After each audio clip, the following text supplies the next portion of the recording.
Can you tell me what exactly is the purpose of the role support within hero shooters? I mean, if the whole objective, if the whole purpose of these hero shooters and the way that they deviate from first-person shooters is the fact that the primary goal of the game is to control space, to move your opponent off of an objective, a capture point, a payload, whatever, then why does an entire portion of the roster get dedicated towards strategists, supports, healers, etc.? What's their purpose? I mean, surely you can just sit there, deal damage, shoot your opponent until they either die or retreat, and then take the space. What exactly is the point of these support characters? Well, we're gonna have to come together and do just a little bit of learning to figure that out, but watch this clip with me while we chat. At a baseline level, supports exist to heal damage. This skill is a universal truth across the role. Where the character design gets interesting then is how they do that, why they do that, and what they do in addition to doing that. Mercy was the face of the support role for a long time, but has since fallen out of favor due to her lack of utility outside of healing. Alternatively, Mantis isn't a common support due to her power budget being too far away from healing, so where does the sweet spot lie? In this clip, I'm playing Deadpool as a strategist in particular.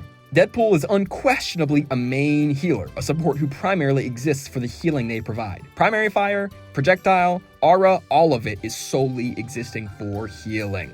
Most teams like to have a main support on their team because healing is an extremely applicable and valuable resource to provide, but healing is also rigid and predictable, so what else can the support role offer to the people who want to play it? Many of the popular supports offer unique strengths that are easy to cooperate with. After all, the role isn't called healer, it's support or a strategist. Invisible Woman acts as a supportive Exodia because of her extreme proficiency in both blocking and healing damage. Juno, however, only dips away from healing being her primary goal just a little bit. All this is to grant her the immutable truth of her healing still being very strong, while her utility is especially applicable and useful in many situations. While every team is different and will require different levels of support in diverse areas, hero shooters solve the issue of supporting a team through sets of off healers and main healers, or on healers. If it is true that the nuance of designing a support lies in the healing-utility ratio, then multiple support characters imply the existence of a number of positions on this spectrum. Zenyatta is my favorite off-healer example because his particular split on this spectrum is 80-20. 80% of Zenyatta's kit is not focused on healing.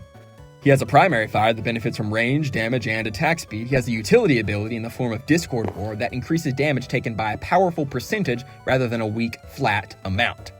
Yes, Zen has a healing orb that gives you a pleasant trickle of healing, and yes, his ultimate is outstanding at saving his allies, but you play the guy to shoot enemy gamers. Off healer. On Deadpool, if I were to be spending all of my time and resources on shooting the enemy, winning would be challenging. It's common knowledge by now that the design of support heroes has been becoming more and more comfortable with dealing damage to enemies, though this is partially due to the hero shooter genre's issue with maintaining a healthy body of support players. That's a conversation for another day. Support heroes aren't only getting more and more comfortable with dealing damage to keep people playing the role, it's also to broaden and deepen the experience of playing as and against the role. His primary abilities don't even have the ability to heal you. Hell, only one of the guy's abilities actually heals you a meaningful amount, so why is he in the game? Adam, being an off-healer, allows a competitive team to be more specific. What if the enemy team is focused on sustaining themselves? They have little damage, but a great capacity to heal and shield themselves, example given the GOAT's team comp. While they certainly aren't steamrolling your team, they simply cannot be moved off of the objective.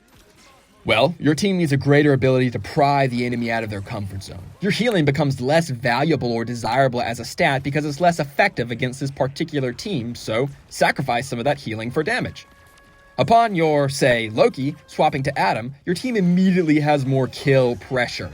Maybe the Atom's primary fire is the numerical advantage you need to break a shield. Maybe a flyer was needing to be shot out of the sky for your win condition to operate successfully. When each support has a different way of interacting with the game, a team's composition can shift their stance on how they approach the game without totally sacrificing the validity of the role in its entirety.